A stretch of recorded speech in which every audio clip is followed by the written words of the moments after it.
بادشاہ تیرے کپڑوں سے برکت ڈھونڈیں گے۔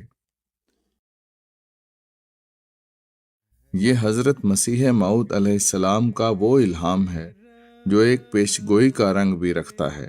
گیمبیا کے governor general sir F M Singhateh اس پیشگوئی کے پہلے مظہر بنے جب انہوں نے حضرت خلیفۃ المسیح الثالث رحمہ اللہ سے حصول برکت کی خاطر حضرت مسیح موعود علیہ السلام کے کپڑے کی درخواست کی۔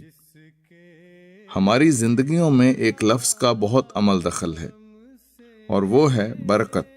ذرا سوچیں، درود شریف میں نبی کریم صلی اللہ علیہ وسلم کے لیے برکت کی دعا، خلافت کی برکات، کھانا کھاتے ہوئے برکت کی دعا، مالی قربانی سے پیسے میں برکت وغیرہ۔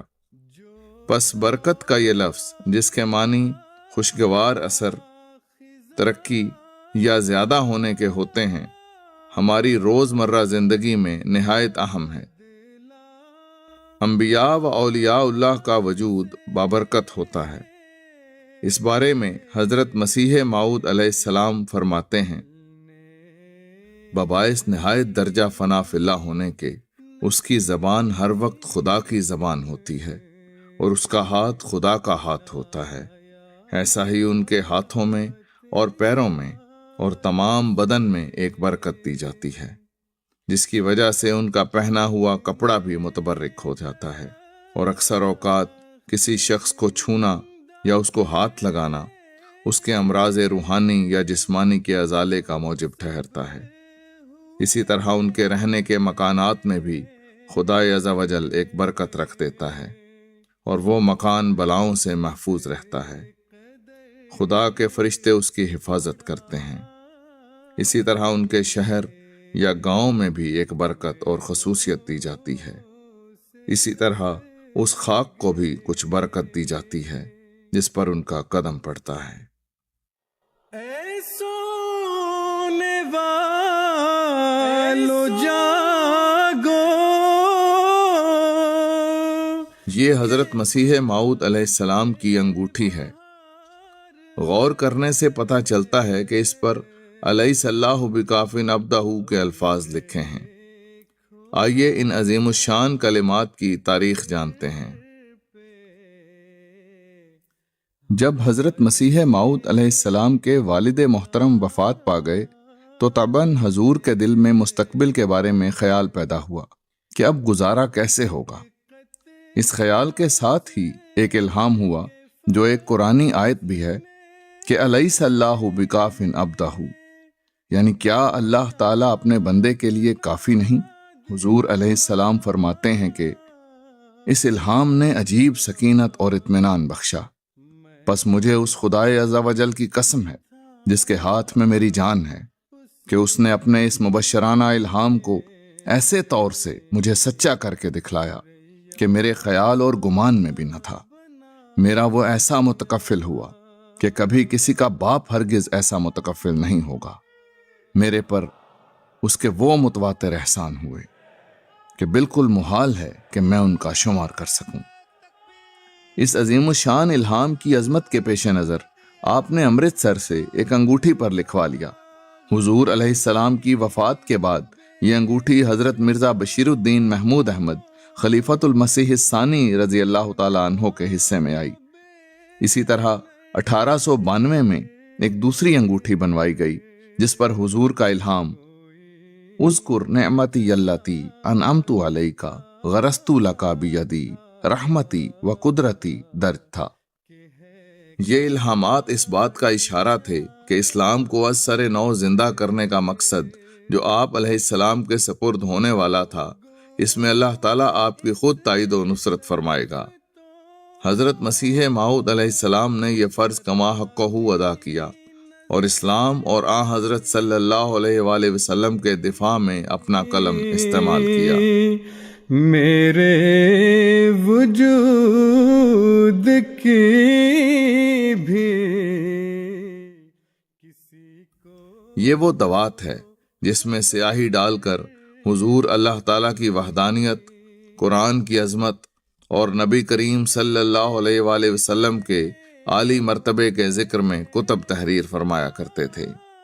حضور علیہ السلام کے زمانے میں بال پین یا موجودہ نت نئی قسم کے پین کا رواج نہیں تھا، بلکہ قلم کو سیاہی کی دوات میں بار بار ڈال کر تحریر لکھی جاتی تھی۔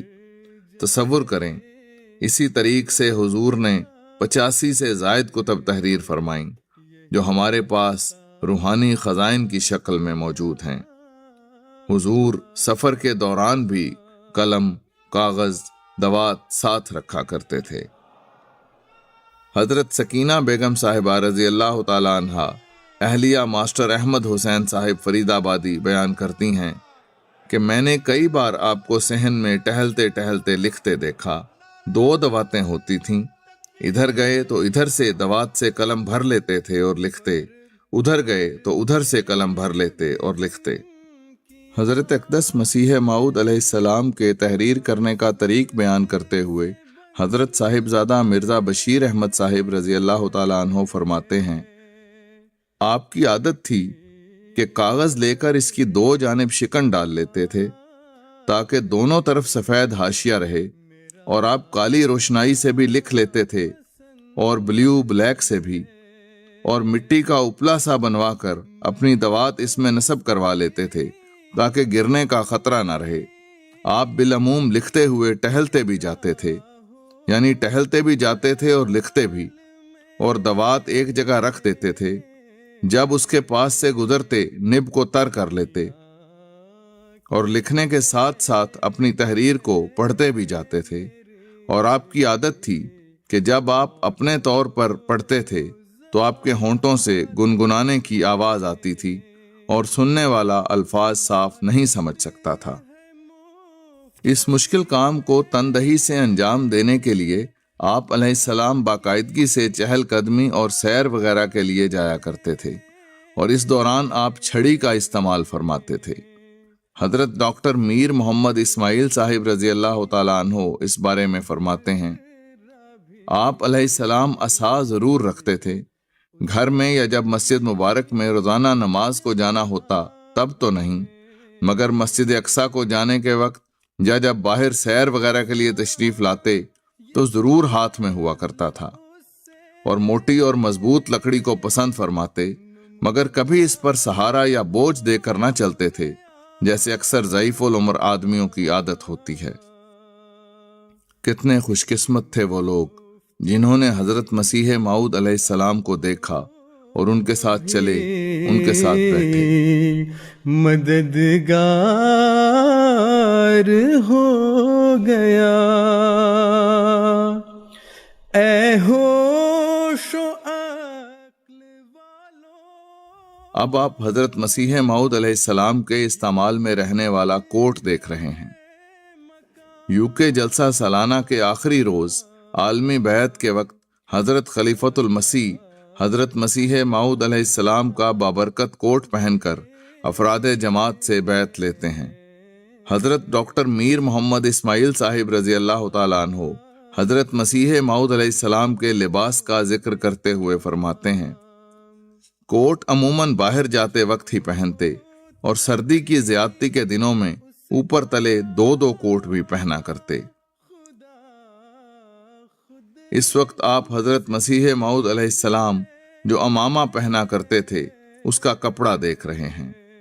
اس کے بارے میں حضرت میر صاحب رضی اللہ عنہ فرماتے ہیں، عمامہ شریف آپ علیہ السلام ململ کا باندھا کرتے تھے اور اکثر 10 گز یا کچھ اوپر لمبا ہوتا تھا۔ شملہ آپ لمبا چھوڑتے تھے، کبھی کبھی شملے کو آگے ڈال لیا کرتے تھے اور کبھی اس کا پلہ دہنے مبارک پر بھی رکھ لیتے جبکہ مجلس میں خاموشی ہوتی۔ عمامے کے باندھنے کی آپ کی خاص وجہ تھی، نوک تو ضرور سامنے ہوتی مگر سر پر ڈھیلا ڈھالا لپٹا ہوا ہوتا تھا۔ عمامے کے نیچے اکثر رومی ٹوپی رکھتے تھے اور گھر میں عمامہ اتار کر عموماً یہ ٹوپی ہی پہنے رہا کرتے، مگر نرم قسم کی، دوہری، جو سخت قسم کی نہ ہوتی۔ آپ علیہ السلام کے دن اور رات اشاعت اسلام میں صرف ہوتے تھے، یہ تھکا دینے والا کام تھا۔ چنانچہ یہ وہ چارپائی ہے جس پر حضور گھڑی 2 گھڑی آرام فرمایا کرتے تھے۔ بستر کے بارے میں حضرت ڈاکٹر میر محمد اسماعیل صاحب رضی اللہ عنہ فرماتے ہیں کہ بستر آپ کا ایسا ہوتا تھا، چادر بستر کے اوپر اور تکیا اور توشک آپ گرمی جاڑے دونوں موسموں میں بسبب سردی کے ناموافقت کے بچھاتے تھے۔ تحریر وغیرہ کا کام پلنگ پر ہی اکثر فرمایا کرتے، اور دوات، قلم، بستر اور کتابیں، یہ سب چیزیں پلنگ پر موجود رہا کرتی تھیں۔